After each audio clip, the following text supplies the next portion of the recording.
All right. Hey, I just know I got to get these podcasts done. I got to do something about them. It'd be nice if I could do them regularly, probably, possibly. Who cares? I don't have an audience. I don't have a fan club. I don't have a community.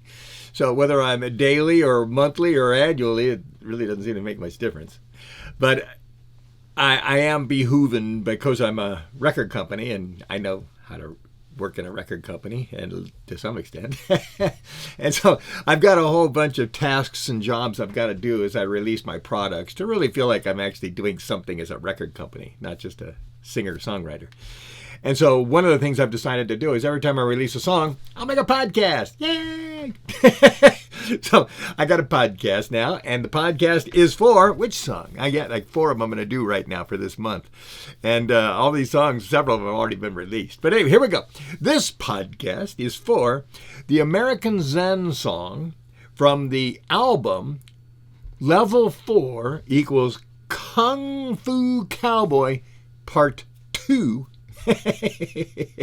and the actual title of this Part 2 album is Third Degree Master Mason.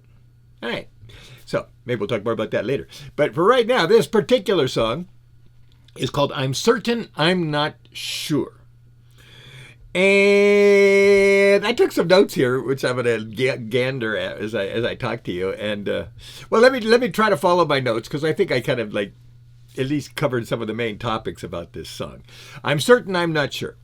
This song was written for sex. Yeah, that was kind of weird. I can't say that about very many of my songs. But I wrote this song for sex. I shall explain. It's not about sex. No, it's not. It's not about sex. It's not about love. It's about a relationship. It's about a guy coming home to his girlfriend or going out and going to meet her for a date. It's a romantic song. But I wrote the song for sex. All right, more explanation. This is masturbation music. All right. My explanation is probably getting more confusing. All right, I've never said that before, but yeah, that's what this is. This song was a masturbation music song.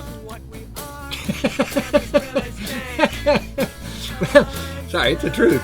Let's see, how much do I want to tell you about this? I can tell you more later, but I at least got to give you something because I got to make a podcast for this song. Well, the story of writing this song is I had a girlfriend in Utah, and I moved back to California at the time. And I was living in a cabin up in the Angeles forest, you know, getting pulling water from the stream, and an outhouse, and a puma and raccoons, and it was really kind of an interesting little period of my life. But anyway, I'm up there in a cabin in the mountains, very rugged. I don't want to do it again. I mean, it's better than camping, but it was right in between a house and camping, right in between there. Anyway, during that time, I had a girlfriend in Utah. And elaborate more later.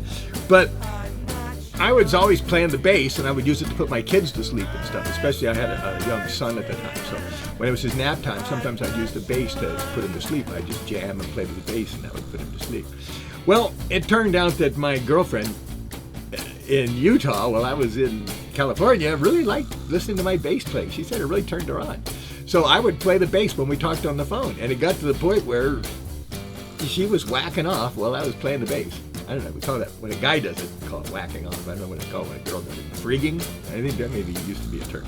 But anyway, I'd be playing my playing my Rickenbacker through my Marshall amp. And, filling the room with this great sound and everything. And hey, I could elaborate on the other side of the coin, too, because not only did this girl like to whatever she did, well, she listened to my music over the phone. But my son used to like to bounce around the house to this song. So it actually started innocently enough. I was kind of, I don't know, they were both kind of factors. I was kind of always playing for my son, and I had a romantic inspiration. I have to really think about it to know how, but it doesn't matter. Anyway, the point being is, well, let's see. I got some notes on the other side of this paper. Let's see if there's anything worth saying here. Well, I kind of did elaborate a little bit more. I made a note here that as she had labored breathing and panting and everything, I could kind of adjust the beat and speed. So it was like I was literally having sex with her through my mind, through my song, through my fingers, into the bass, through the strings, through the electricity cord, to my amplifier, to my speaker, which is making the sound, which my phone was picking up, was traveling all through those lines, because we're talking about back when, anyway, and into her phone, and all that progression of all that energy, and got her all excited. But anyway, let me see. What did I make another note here? We're saying, I did mention the fact that my bass playing is different than most bass players. Really, seriously. If there was 100 great bass players, well, I don't really know. I have to think about it for a while. I'd fall into there's some percentage of those who maybe play a style similar to mine. But then there's another, we'll say 20%, maybe who play slap bass. Never play slap bass, never will. I use flat wound strings, so it's impossible anyway. So I don't play slap bass. Okay, so there's 20% of all bass players don't sound like me. Another 20% of them aren't even bass players. They're just playing a synthesizer going boom, boom, boom, boom, boom, boom, boom, with that horrible music that I think is really Anyway, so 40% of all bass players aren't anything like me whatsoever. Okay, so we take those other 60 bass players. And if they're, session bass players, or they play top 40 or cover bands and stuff like that, then they know how to play my style. So they could play my style if they wanted to. Because my style is not a difficult style. It's just a attitude style, I guess is a better way to put it. So if somebody was to play my bass lines and they were just playing them without any feeling, I think that you'd be able to tell. When you listen to my bass playing, you can tell that the lines all have a purpose.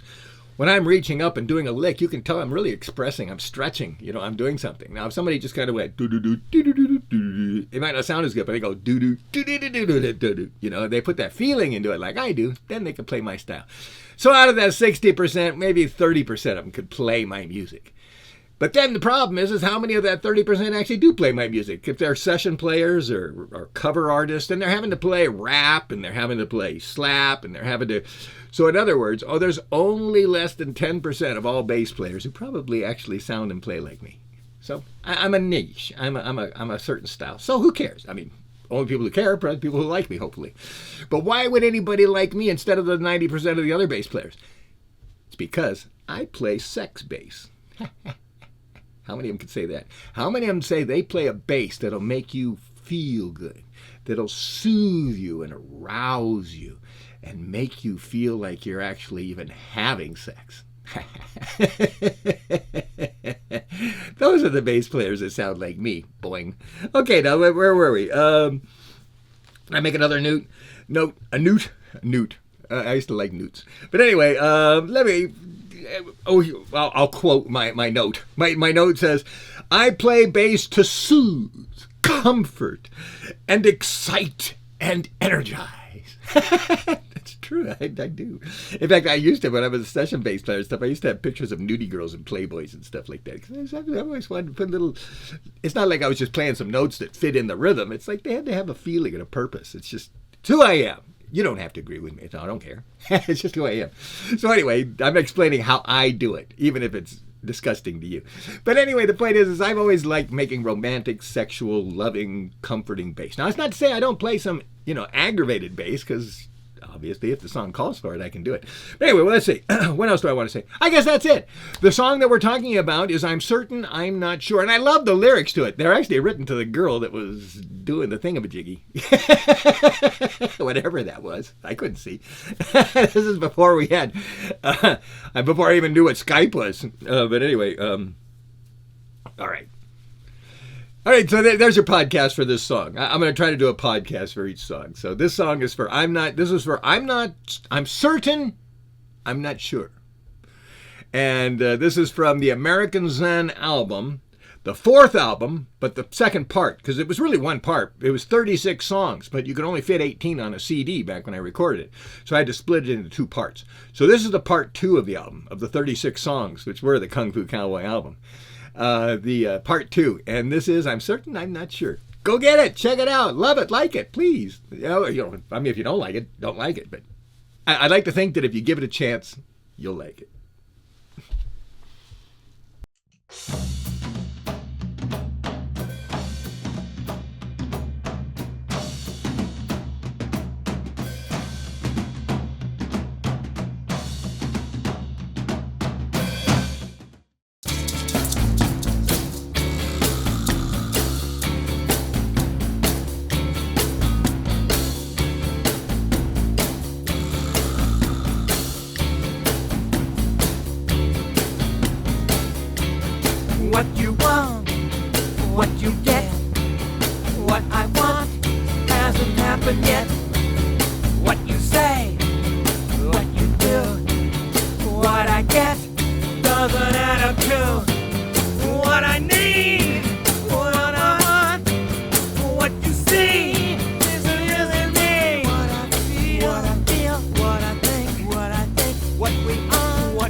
what we do.